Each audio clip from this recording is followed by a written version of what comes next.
So, we'll start the first part of our topic, which is medical jurisprudence. इसके अंदर हम लोग basically वो टॉपिक्स हम लोग डिस्कस करना स्टार्ट करेंगे जिसमें जो मेजरली हमारे एग्जाम पॉइंट ऑफ व्यू से बहुत इंपॉर्टेंट है. सेकेंडली, जिसमें हम लोग को बहुत ज़्यादा कन्फ्यूजन रहती है.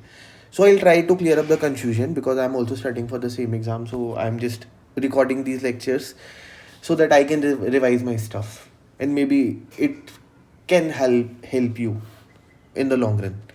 So, in first is inquest. Inquest is what? Inquest is basically inquiry, some sort of inquiry. अब वो डिपेंड करेगा कौन सा इंक्वेस्ट है, उस पर डिपेंड करेगा कि इंक्वायरी कौन कर रहा है.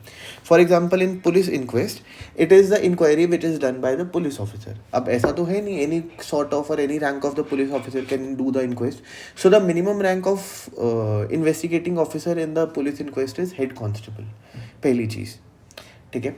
दूसरी चीज़, in magistrate inquest the investigating officer is going to be magistrate.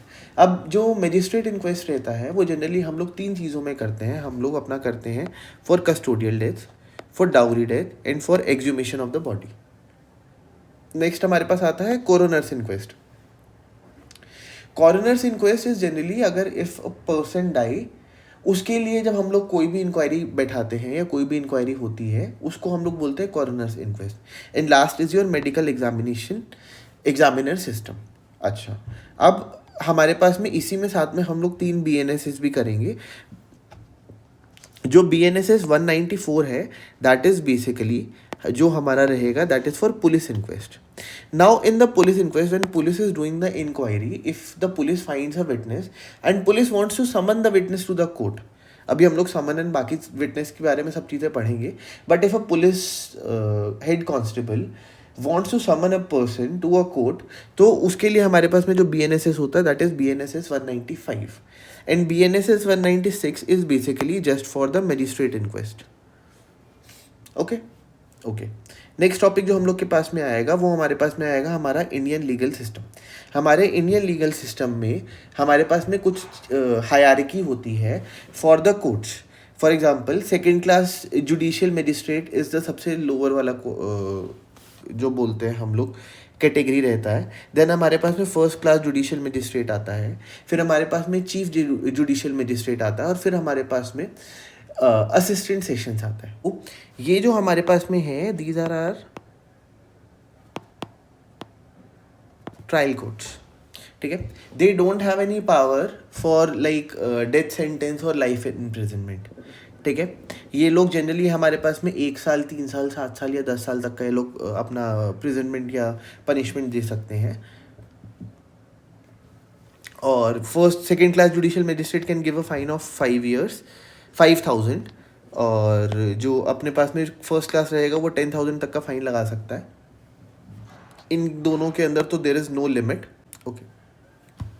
अब हमारा जो ये सेशंस कोर्ट, हाई कोर्ट और सुप्रीम कोर्ट रहता है, they are the apex court.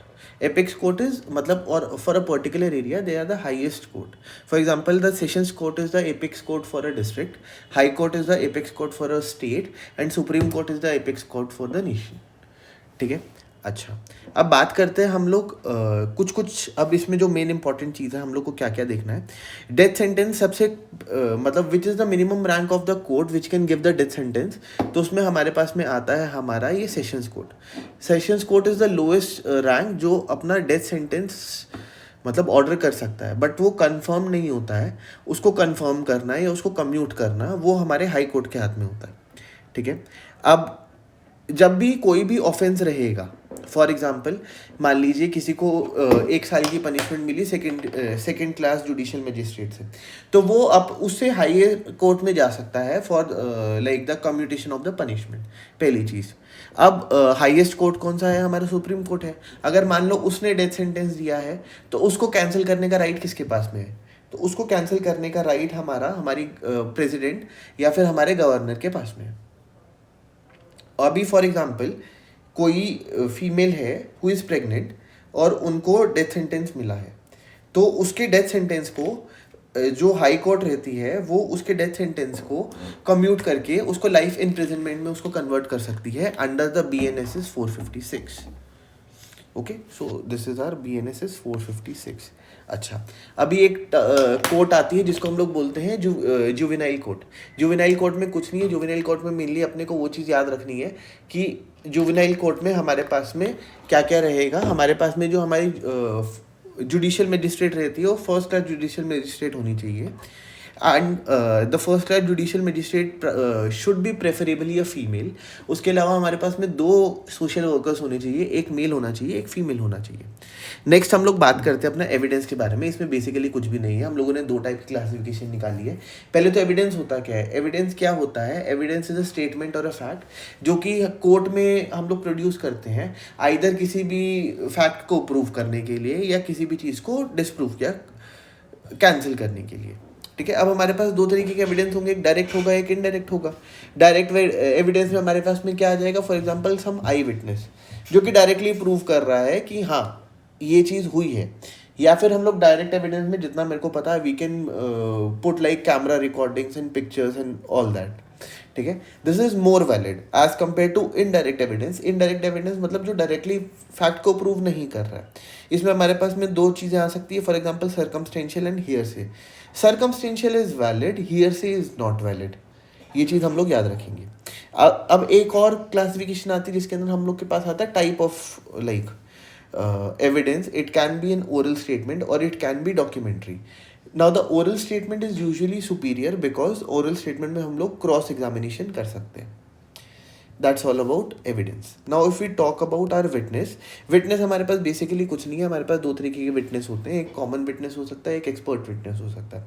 Common witness हमारा कोई भी हो सकता है जो भी उस इंसिडेंट से रिलेटेड होता है, कोई एज लिमिट नहीं होती है। मान लीजिए कोई 10 साल का बच्चा, उसने भी क्राइम होते हुए देखा और वो मतलब एज अ विटनेस बनने को तैयार है, तो we can put him on the stand and that he can act like a witness. And the common witness has the first hand knowledge rule, while the expert witness is somebody who has the knowledge or the training or the experience about the event or about the certain field. For example, in the medical negligence cases, the expert witness are usually doctors. Now the doctor can be both expert and a common witness. ये PYQ है। Now if you talk about summon, summon होता क्या है? Summon is basically a legal document जो कि अपना court officer produce करेगा ताकि जो विटनेस है वो कोर्ट में आए। अगर उसने वो किसी को अगर समन मिला है और वो नहीं आया तो that is a punishable offence. अगली चीज़ इसके अंदर क्या आती है, अब जो अपने summon, for example there is a person, उसको मल्टीपल समन्स मिले, तो उसको जो हायर कोर्ट ऑफ समन रहेगा, फॉर एग्जांपल मान लीजिए उसको एक चीफ जुडिशियल मजिस्ट्रेट से समन मिला और एक सेकंड क्लास जुडिशियल मजिस्ट्रेट से मिला, so he will attend the summon from the chief judicial magistrate. पहली चीज़। अब मान लीजिए दोनों उसको CJM से मिला, तो जिससे उसको पहले मिलेगा वो उधर जाएगा एंड ही विल क्या बोलते हैं उसको, prefer criminal court over the civil court. अब ऐसा तो है नहीं, ये जो हमारा विटनेस रहेगा वो खुद के पैसे लगा के जाएगा। So in case of the civil cases हम लोग क्या करते हैं, विटनेस को ट्रैवलिंग एक्सपेंस मिलता है जिसको हम लोग कंडक्ट मनी या डाइट मनी बोलते हैं। ठीक है, ये बोथ कॉमन और एक्सपर्ट दोनों विटनेस को मिलेगा। ठीक है, और ये जनरली कौन देगा? जो पार्टी बुला रही है विटनेस को, और अमाउंट हमेशा हमारी कोर्ट फिक्स करेगी। ठीक है, अब अगला अगर हम लोग बात करते हैं, हम लोग चलते हैं अपना कोर्ट प्रोसीडिंग्स के ऊपर। कोर्ट प्रोसीडिंग में क्या होगा, हम लोग जो भी एक विटनेस आएगा उसको हम लोग कैसे वहाँ पे रखेंगे या उसका क्या प्रोसीजर रहेगा। सबसे पहले हम लोग उसको ओथ दिलवाएंगे। जनरली ओथ कंपल्सरी होती है, कोई अगर उसको रिफ्यूज़ करेगा तो that is a punishable offence, first thing. Second thing क्या रहेगा, अगर बच्चे हैं लेस देन 12 ईयर्स और less than 13, I don't remember exactly, so उसके अंदर वो पनिशमेंट हम लोग उसके अंदर हम लोग ओथ को एग्जेम्प्ट कर सकते हैं, because we feel that the children don't usually lie in general. अब हमारे पास में क्या होगा, फॉर एग्जाम्पल एक पार्टी है, उसने उसको बुलाया विटनेस को, तो सबसे पहले वो उसका एग्जामिनेशन, मतलब डायरेक्ट एग्जामिनेशन कौन करेगा? जिस पार्टी ने उसको बुलाया है। ठीक है, फिर उसके बाद में क्या होगा, उसका क्रॉस एग्जामिनेशन कौन करेगा? जो ऑपोजिशन पार्टी है।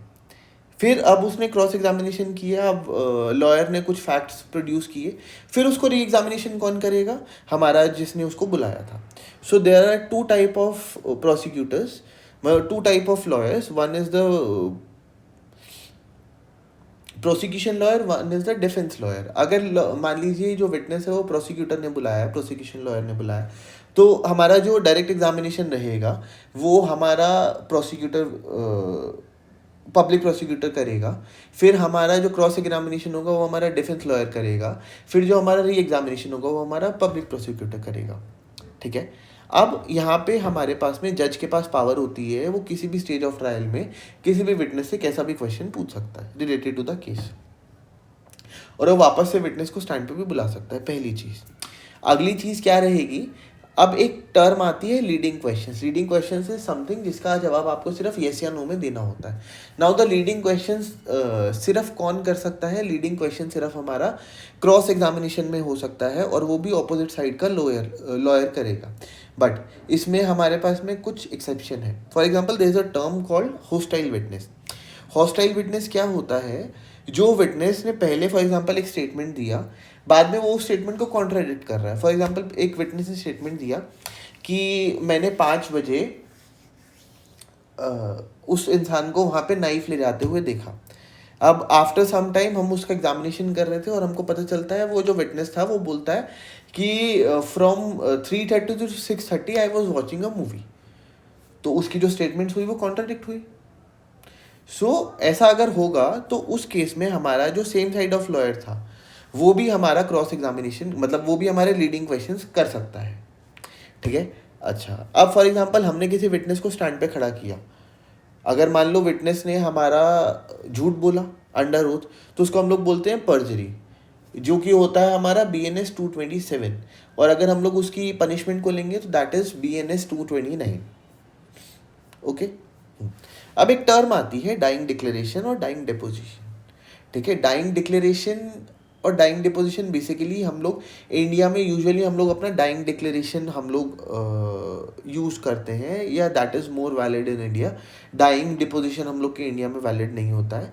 डाइंग बेसिकली डिफरेंस क्या होता है, डाइंग डिक्लेरेशन कोई भी रिकॉर्ड कर सकता है, आइडियली मजिस्ट्रेट होना चाहिए, बट कोई भी रिकॉर्ड कर सकता है। उसके अंदर कोई ओथ की ज़रूरत नहीं है, कोई भी हमारा क्रॉस एग्जामिनेशन की ज़रूरत नहीं है। ठीक है। और जनरली क्या होता है, अगर पेशेंट मर जाता है तो वो वैलिड होती है, और अगर पेशेंट बच जाता है तो वो उसकी वैल्यू कम हो जाती है। जबकि डाइंग डिपोजिशन में क्या रहता है, वो सिर्फ मजिस्ट्रेट करेगा और उसमें ऑपोजिशन वाला लॉयर होना चाहिए सो दैट वो क्रॉस एग्जामिनेशन कर पाए, और वो मरने के बाद भी उतनी वैलिड होती है। अगर इंसान जिंदा रहता है तो भी वो उतनी वैलिड होती है, और उसमें पेशेंट को अंडर ओथ देना पड़ता है।